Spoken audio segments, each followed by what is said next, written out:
in Calcutta under the name of Mother Durga. They sacrifice so many goats. Is it worth it? How many chickens, how many roosters are killed in order to get a son? There is a puja in South India to get a son, and for that a very specific puja is done. They kill half a dozen roosters or 11 or 12. There is a specific number to it. And it has again a psychological impact that you are hating a girl child. You want only a boy child. And then you sacrifice so many animals for your desire. And then if you end up getting a girl, what happens to your psychological treatment to the incoming girl? You will not like. And all these vibrations are caught in the atmosphere. It affects your whole family. In fact, families can be destroyed because of the curses and the vibrations left behind by the sacrificed animals. See, even today in Calcutta, under the name of Mother Durga, they sacrifice so many goats. Is it worth it? You are supposed to sacrifice the dearest thing that you have. There is a beautiful story. Lord came in a dream to Abraham and told him, sacrifice your most cherished object that you have in your family to me, and I'll grant you all your wishes. Right or wrong, he kept on thinking about what is the dearest thing in my life. He said, my son is the dearest. And he took his son on a mountain and tried to sacrifice. And then the voice came, don't do that. I was just trying to test you. And then say, instead of that, do something else. It was only to satisfy him, satisfy his actions, that something smaller will do. See? Sacrificing what? Sacrificing animals, or God is desiring, God is wishing that sacrifice your weaknesses, sacrifice your defects, kill them. Kill your weaknesses in front of me and see how happy you become. Your family can become. For example, if you have this killer desire of getting violent, angry, extremely greedy, desire to prevail with passion, and you have the inclination to rape someone, if not by act, but at least in your mind.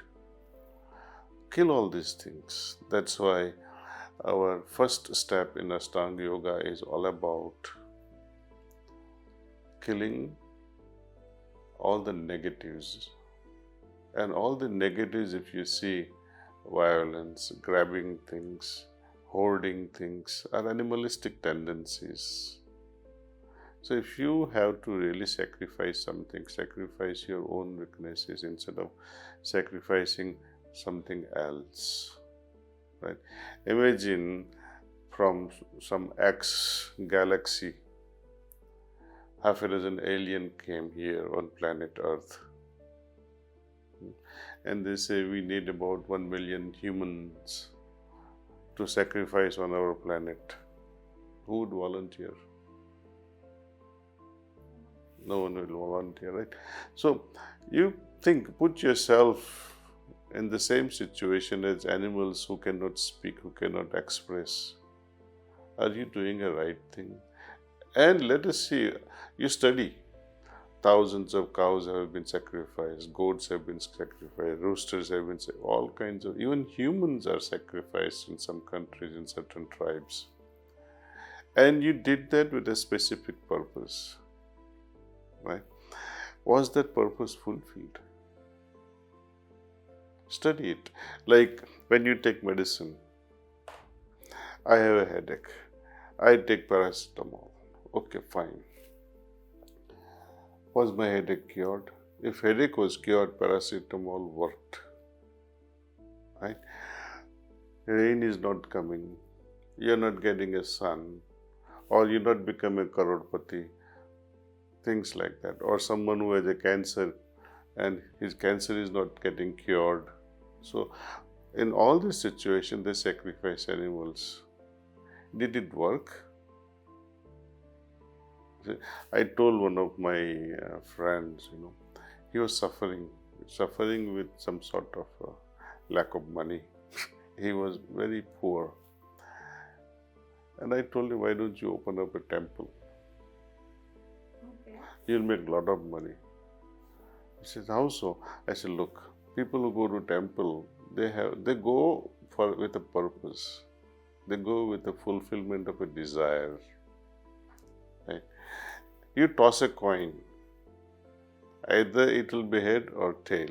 Most of the time, it's 50-50. The same thing happens in temples. 50% whose desire was to have that head, they say, oh, deity is so good. They spend all the money in the world. My desire has been fulfilled. The girl I wanted to marry, she said yes. And the temple becomes heaven for them, say. Satisfier of all your desires. 50% who did not get their wishes fulfilled, they'll say, maybe I did something wrong. And they don't speak loudly about it, because they'll say, oh, I did not succeed because there was something wrong with me. I must have done some sinful things. Take, for example, Tirupati. Congress leaders go there, BJP leaders go there, TMC leaders go there, TRS leaders go, all politicians go there before elections. But who wins? Only one candidate. Right? A candidate who wins will flourish this temple, help the temple flourish actually, with so much of goodness. Others, they'll say, maybe I did some papam. And they don't want to be exposed to say, okay, I forgive you, God.